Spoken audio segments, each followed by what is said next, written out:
जय भीम साथियों। हम दुखों का कारण सरकार को मानकर उसे बदलते आ रहे हैं। नई सरकार आती है, वह भी वही काम करने लग जाती है जो काम पहली सरकारें करती रही होती है।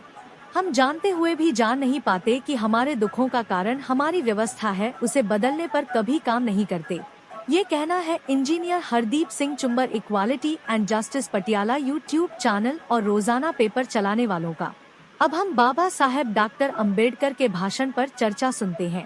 साहब अंबेडकर के विचारों की गहराई में।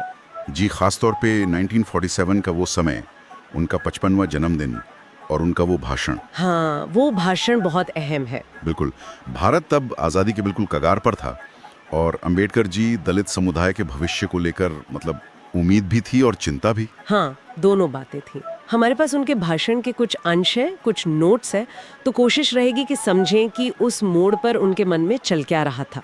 जी बिल्कुल, उस समय के हालात को समझने के लिए ये बहुत ज़रूरी है। तो देखिए, भाषण के अंशों से एक बात तो साफ लगती है कि अंबेडकर जी खुश थे कि हाँ, दलित वर्ग में चेतना आ रही है, लोग एकजुट हो रहे हैं, संगठित हो रहे हैं। जी, ये उनके लिए बड़ी बात थी। पर दूसरी तरफ अंग्रेजों के रवैये से वो बहुत बहुत निराश थे। बेहद निराश। उन्होंने वायसरॉय को बिल्कुल साफ साफ कहा भी हाँ, उन्होंने कहा था कि भाई, आप जा तो रहे हैं, लेकिन दलितों के जो संवैधानिक अधिकार है उन्हें सुरक्षित किए बिना जा रहे हैं, और ये जिम्मेदारी तो आपकी थी। बिल्कुल, ये बिंदु बहुत महत्वपूर्ण है।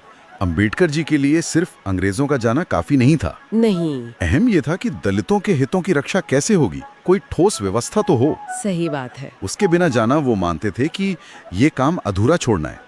लेकिन इसके साथ ही उनमें गजब का आत्मविश्वास भी था अपने लोगों की शक्ति पर। हाँ, ये बात भी उभर कर आती है। उन्होंने कहा कि 6 करोड़ दलित हैं, हमें किसी बाहरी मदद की जरूरत नहीं, हम अपने अधिकार खुद हासिल कर लेंगे। क्या बात है। तो यहाँ वो आत्मनिर्भरता और जो संगठन की शक्ति है, उस पर जोर साफ दिखता है। और यही संगठन और जागरूकता जिसकी कमी को वो पिछड़ेपन का कारण मानते थे, है ना? बिल्कुल, जड़ बही थी उनके हिसाब से। उन्होंने वो मिसाल दी ना, शिक्षा रेलगाड़ी का इंजन है जी। तो संगठन उसकी ताकत।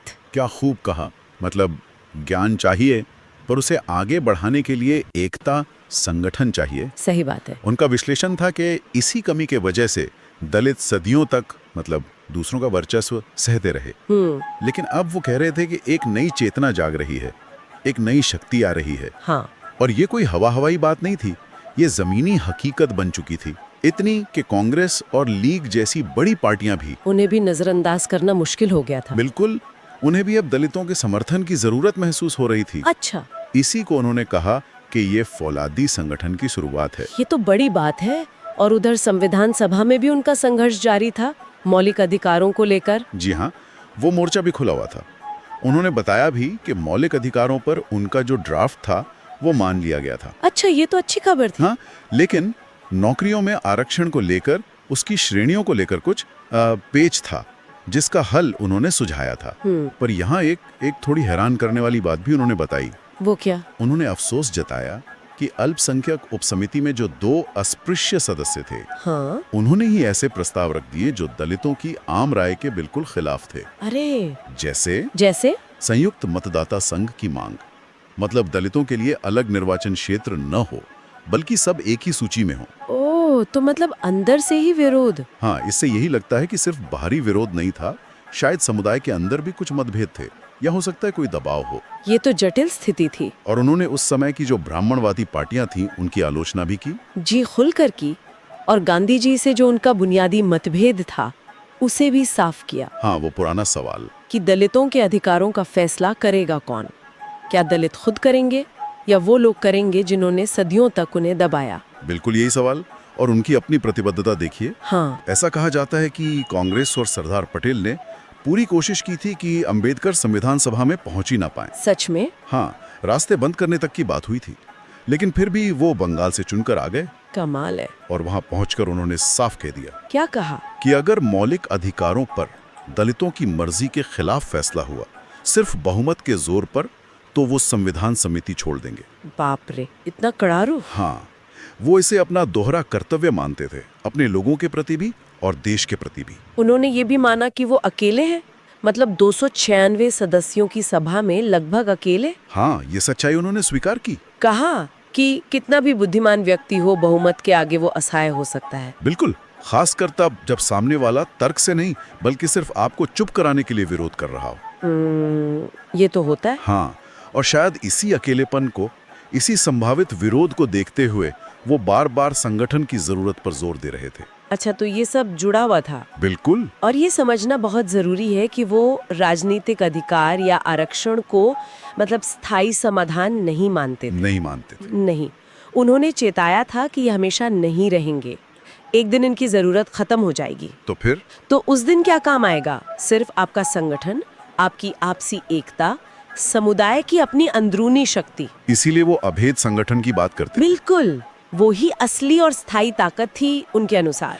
अपने भाषण के आखिर में उन्होंने जो दलितों पर अत्याचार हो रहे थे उनका जिक्र करते हुए हिम्मत रखने को कहा। जी, उन्होंने हौसला बंधाया। कहा कि उन्नति कष्ट सहने से ही मिलती है और अगर लोग संगठित हैं, जोश से काम कर रहे हैं, तो कोई दुख दर्द, कोई परेशानी डरा नहीं सकती। बिल्कुल, एक तरह से कहा कि संघर्ष ही जीवन है और संगठित संघर्ष ही जीत है।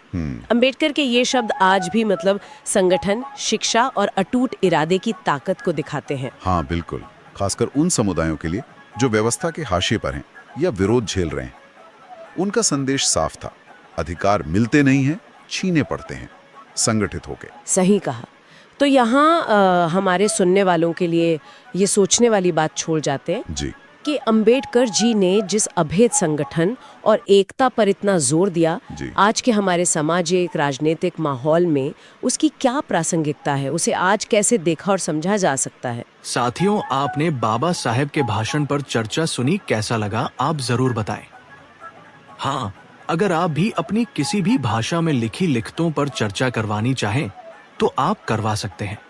बस इसके लिए आपको हमारी मेहनत का कुछ मेहनताना देना होगा।